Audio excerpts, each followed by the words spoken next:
And I walked in and I had my computer and I had a sermon. And I was all ready to go, and I walked in, and then I saw, you ever heard writing on the wall? There was a phrase on both of the screens. I'll tell you what it said later. In Latin, it's Infractus Quod Invictus. And I set my computer down, and I said, oh, God, I got the wrong sermon. Normally, that would give me about 4 hours, and I could write a week's sermon 4 hours if I had to. But I had meetings, and so I had to step on stage last night improvisationally, thinking that last night when I went home, I could write a decent sermon, and I decided that the sermon ended up going with the music, and it's very short. I'll tell you a story. It was not supposed to end the way it did. And Jonas was saying that to himself. It's not supposed to end like this. But anybody who had watched his life from the very beginning knew that it would probably end something like this. When he was a child, he was a beautiful kid. Had parents who loved him and taught him about God, but somehow every room he went into had trouble for him. He was always in trouble. Maybe you've known kids like that. And the teachers would say to him, Jonas, you got to change before it's too late. Before it's too late. He got to be a teenager, and rather than changing for the good, he was changing towards what we would call the dark side, I guess. He found a life of nefarious activity to be appealing to him, though he was reminded of God, and every time he'd be incarcerated, he would remember God. But God always seemed to be over there, and he was always over here. And the guards would say to him, Jonas, you're going to have to change before it's too late. And Jonas began to believe, I'm a broken man. Something is wrong with me. Something is wired wrong with me. And he began to believe it, and as he got into his 20s, he finally got a serious career. The serious career, however, was breaking into homes, and he was good at it. And he could be in and out of a house quicker than anybody, and he could always find the best stuff to take with him. He graduated from houses to businesses where there was more gold to be had. And then, lo and behold, as the flow of things often works, he found himself breaking into government property, and he was confronted, and he ended up killing a person. Broken man. As he sat in his cell waiting for his trial, he again looked for God, but he couldn't find him. And he felt broken inside, broken of body, broken of spirit, broken of mind. And the guards now said, it's too late, Jonas, it's too late. You have no hope, it's too late. And he was buying that. He went to trial, and the judge handed out the worst possible sentence for his particular crime.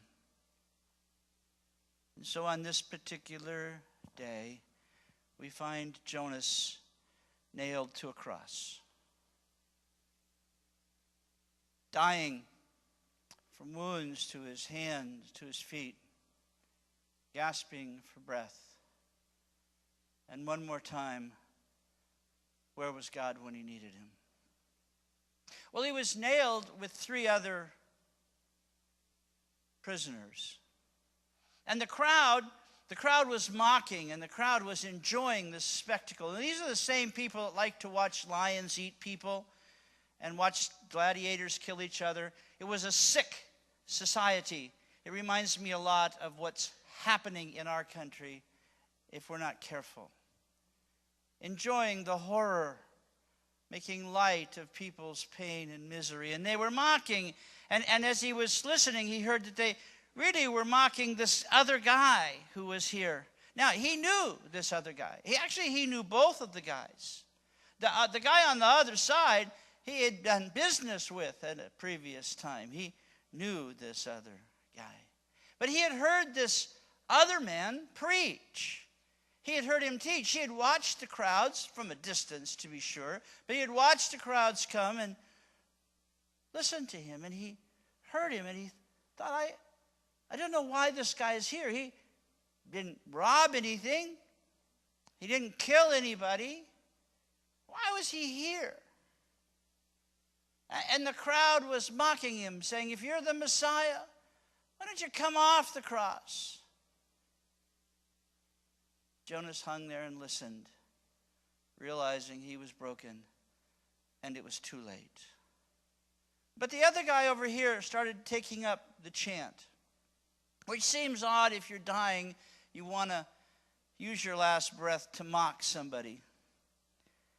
But the other guy said this, so you're the Messiah, are you? Prove it by saving yourself and us too while you're at it. Jonas said to him, you're not even afraid of God now while you're dying?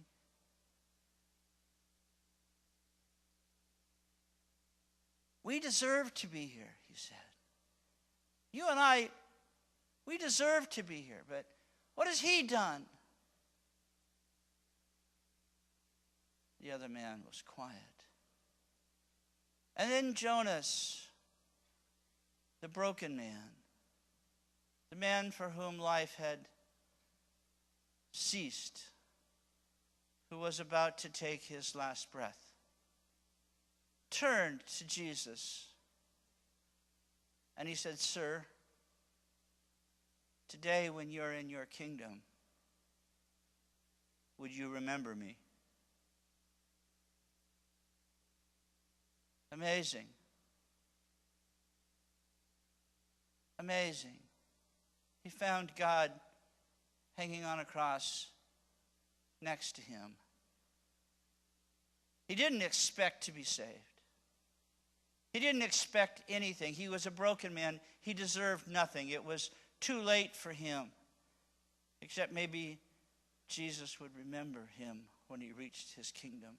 And then some of the most profound words in all of the Bible, in a book filled with profound words, Jesus turned to him and he says, I tell you the truth.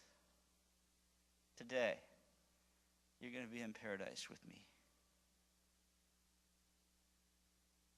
What was written on the wall